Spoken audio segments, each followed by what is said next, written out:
मेरे आलस को, मेरी निद्रा को आपने तोड़ा। मेरे हित के लिए, मेरे कल्याण के लिए आप चलकर आए, मेरे उद्धार के लिए, उपकार के लिए, भलाई के लिए। और आपके कमल चरण जो हैं बड़े कोमल हैं, और मेरा वज्र जैसा शरीर आपने लातवी मारी है, पैदल भी चल कर आए हैं, आपके पैर में दर्द हो गया होगा, लाओ मैं तुम्हारी चरण सेवा कर देता हूं, पैर दाव देता हूं।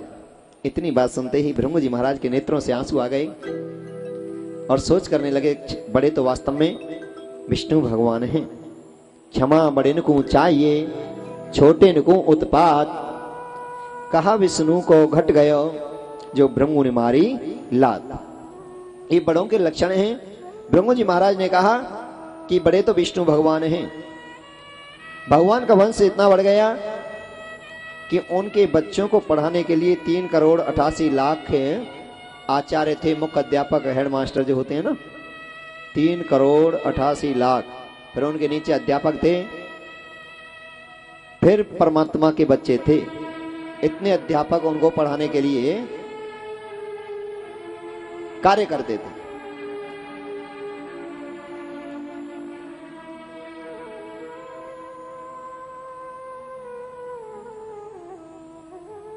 एक बार संतों की मंडली श्रीधाम वृंदावन से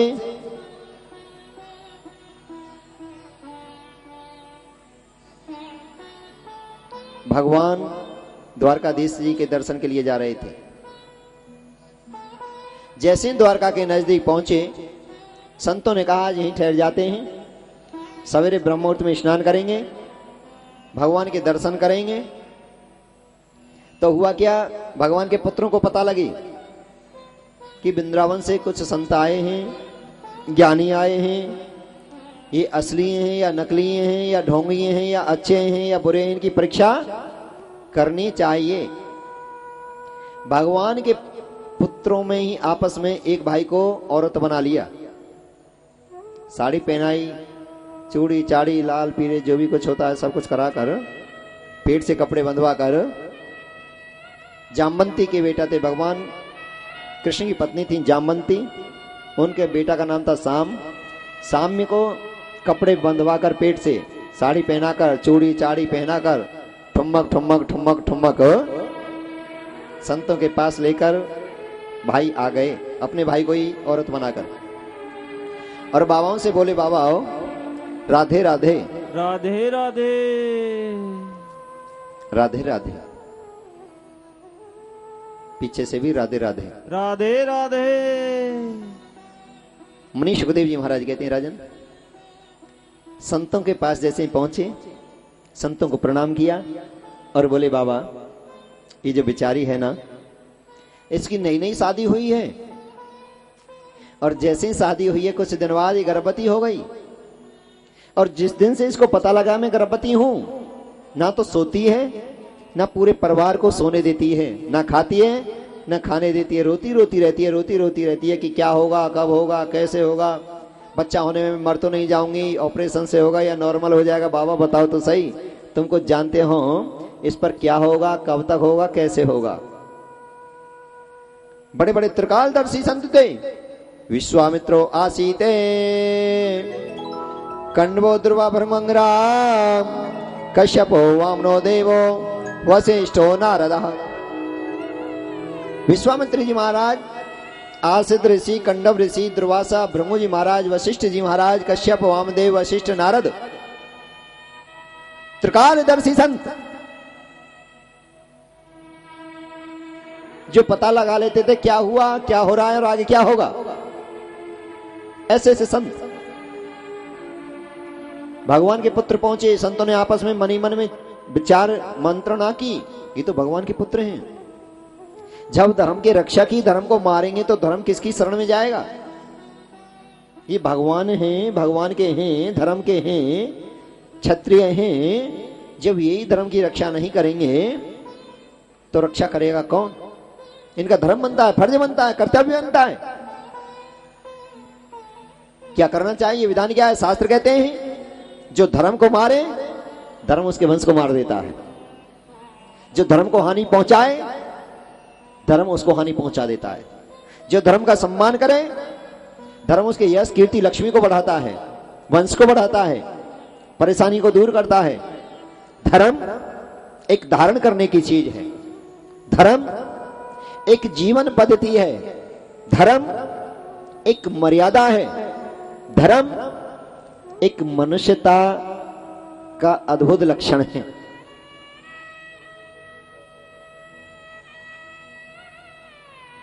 धर्म ना दूसरे सत्य समाना, वेद पुराणी निगमी बखाना। कि होता तो श्राप है, फिर श्राप दे कौन? बाबा दरवासा बोले हम देते हैं श्राप, हमको डर नहीं लगता किसी से, चाहे कोई भगवान है चाहे कोई है, जो गलत करेगा वो गलत और जो अच्छा करेगा वो अच्छा। कि भगवान कहीं नाराज हो जाएं। दरवासा बोले हमें नहीं लगता डर किसी से। भगवान के पुत्र कहने लगे अरे बाबा तुमने तो बहुत देर लगा दी, बता देना, बताना है तो क्या होगा इस पे। बाबा दरवासा बोले इधर आओ हम बताते हैं। जयंती ओ मंदा मूसलम कुलनाशनम। इससे क्या होगा? मूसड़। तुम्हारे यहां क्या बोलते हैं उसको? मूसड़? क्या बोलते हैं उसको? मूसड़। क्या बोलते हैं? मूसड़। इससे मूसड़ होगा जो तुम्हारे कुल का नाश करेगा। इतनी बात सुनते ही उन बच्चों को भगवान की बात याद आ गई। कौन सी? जो कुएं पर कही थी, बाग में कही थी कि संतों से, भक्तों से, कन्याओं से सावधान रहना चाहिए, इनका अपमान नहीं करना चाहिए, वंशनाश हो जाता है। और श्राप लग गया कि जिस दिन पिताजी कह रहे थे अच्छी बात बताई, परंतु हमने उसको माना नहीं। दौड़े दौड़े पहुंचे द्वारका, उद्धव जी महाराज को बताया, कृष्ण को पता लगी, बलराम जी को पता लगी, तो यही चर्चा हुई कि इसको जल्दी से पिसवाकर समुद्र में फेंकवा दो। सबरे यदुवंशियों ने उस मूसड़ को चूरा बनाकर समुद्र में फेंकवा दिया। छोटी सी कणी रह गई, समुद्र में फेंकवा दिया। उस चूरे से एक एरका नाम की एक घास होती है, किनारे पर एक तित्र हो गई, खड़ी हो गई। कण को एक मछली ने निगल लिया, मछली को मछारा ले गया। मछारे ने जैसे ही मछली को काटा, उसमें छोटी सी और लोहे की जो छड़ निकली, उसको अपने तीर पर लगा लिया, जिससे भगवान कृष्ण ने अपने प्राणों को त्यागा।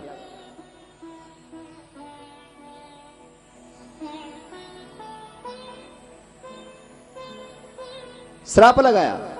भगवान कृष्ण को पता लगी, संतों का आदर किया कि बहुत अच्छा किया। जो अधर्मी हो जाएं, पापी हो जाएं, अभिमानी हो जाएं, घमंडी हो जाएं, अभिमानी हो जाएं, उनका तो यही ह्रास होता है, ये गति होती है। धीरे धीरे समय व्यतीत होगा और भगवान ने निश्चय कर लिया, चाहे मेरा वंश रहे ना रहे, पर मैं संत की बात को मिथ्या नहीं होने दूंगा, धर्म को किसी प्रकार हानि नहीं होने दूंगा। कुछ दिन के उपरांत भगवान कृष्ण इस वरदान को प्राप्त करने के लिए, पूरा कराने के लिए अपने यदुवंशियों से बोले, वंशजों से कि देखो, कमाना खाना जीवन में लगा ही रहता है, कुछ ना कुछ समय धर्म पुण्य कर्म के लिए निकालना चाहिए। और चलो 18 तारीख की सोमवती अमावस्या है, गंगा के तट पर यज्ञ करेंगे, दान करेंगे, संतों को, कन्याओं को, विप्रों को संतुष्ट करेंगे। भगवान के पुत्र बड़े खुशी हुए, चलो ये यज्ञ करते रहेंगे और हम वहां घूम आएंगे, ऋषिकेश तक भी हो आएंगे, वहां भी चले जाएंगे। और वहां बड़े बड़े नहाने के वो लगे होते हैं जगह जगह, क्या बोलते हैं उनको? Water park. ऊपर से आते ना, पानी से चलते हैं नीचे घूमते घूमते, कि ये अपने यज्ञ करते रहेंगे, हम तो घूम के आएंगे वहां, पल्ली तरफ भी चले जाएंगे, नैनीताल की तरफ भी 5-7 दिन में अच्छी प्रकार से घूम कर आएंगे। भगवान अपने वंशजों को ले गए समुद्र के तट पर, वहां पर यज्ञ रचाया, संतों को, विप्रों को यज्ञ दिया, दान दिया, सबको संतुष्ट किया। यज्ञ जैसे ही संपूर्ण हुआ, भगवान के वंशजों ने अपनी बोतलें खोलनी चालू कर दें। जी राधे राधे। राधे राधे। हाँ, अब तो होली है, 7 दिन तो हैगी, और कब तक चलेगी जी? हाँ,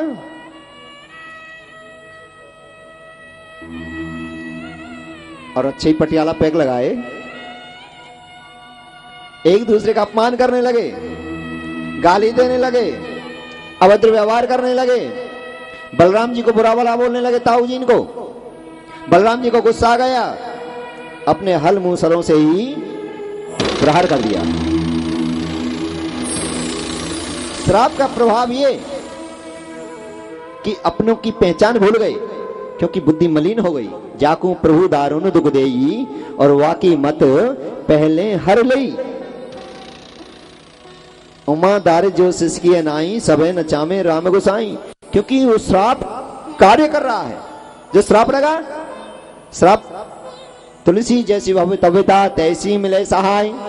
आपने आवे ताय ते ताय तहां ले जाए। योग बनते हैं।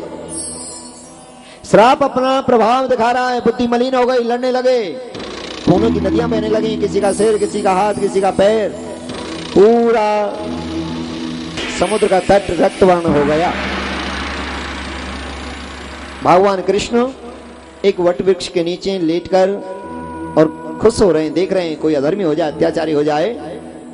ऐसा होना ही चाहिए। दुष्ट संग नहीं दे विधाता, याते भलो नरक कर वासा।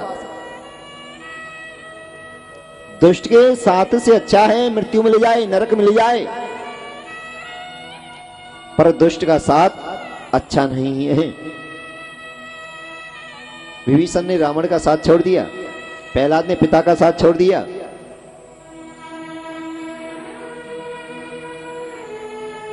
उग्रसेन जी महाराज ने, अक्रूर जी महाराज ने कंस का साथ छोड़ दिया, बेटे का। दुष्ट संग नहीं दे विधाता, याते भलो नरक कर वासा। भगवान लेटकर देख रहे हैं और भगवान के परम मित्र हैं उद्धव जी महाराज। दौड़े दौड़ाए, प्रभु ये क्या देख रहा हूं? कि अच्छा देख रहे हैं, सही देख रहे हैं। ये अनीति करने लगे, और अनीति का तो परिणाम यही होता है। अनीति का परिणाम विनाश। पाप का घड़ा एक ना एक दिन जरूर जरूर जरूर, बोलो ना, नहीं भरता क्या? जरूर भरता है। वो देख रहा है। हमको नहीं पता हमारा पाप का घड़ा कब भरेगा, पर उसे पता है। बिन पद चले ही सुने बिन गाना, कर बिन कर्म करे ही विधि नाना। हर क्षण, हर पल, हर जो भी कर्म कर रहे हैं उसका लेखा जोखा उसके पास है।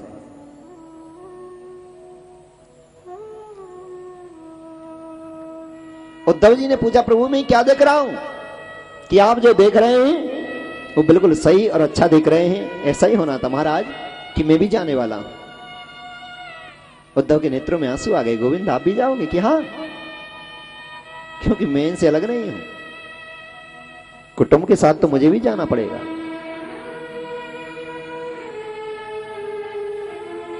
महाराज जब आप चले जाओगे कलयुग आ जाएगा। कलयुग में सबकी बुद्धि छोटी हो जाएगी, सब अधर्म करने लगेंगे, पाप करने लगेंगे, अत्याचार करने लगेंगे। जीव को किस प्रकार आपकी प्राप्ति होगी कलयुग में? बड़ी सुंदर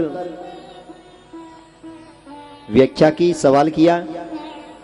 जन कल्याण के लिए, विश्व शांति के लिए, कलिकाल कलयुग में मुक्ति की प्राप्ति के लिए उद्धव जी महाराज ने समाज हित के लिए बहुत ही अच्छा प्रश्न किया।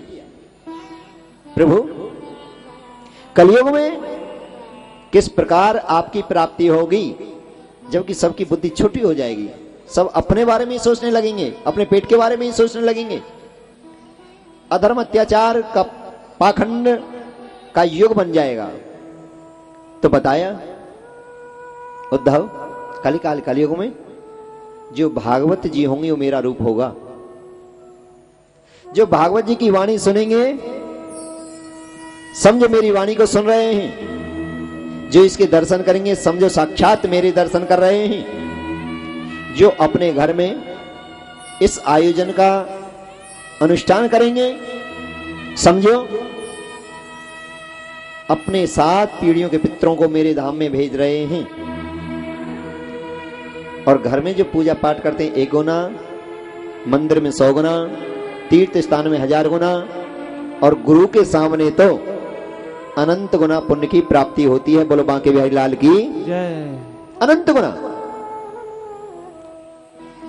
भागवत जी मेरा रूप होगा और ये बड़े सौभाग्य से और करोड़ों जन्मों के जब पुण्य उदय होते हैं तब इसके दीदार होता है, जब इसके दर्शन होते हैं। अमर कथा है जो भोले बाबा ने मां पार्वती को सुनाई थी, सुखदेव जी महाराज राजा परीक्षित जी को सुनाई थी, सूत जी महाराज ने नैमिषारण्य क्षेत्र में 88,000 ऋषिगणों को सुनाई थी।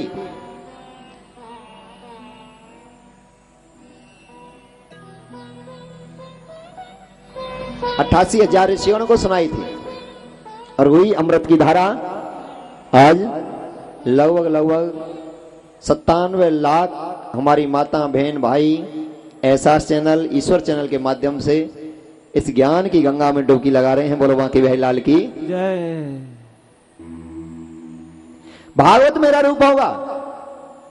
किसी कारण भागवत जी की कथा ना मिले, ना हो, ना सुनी जाए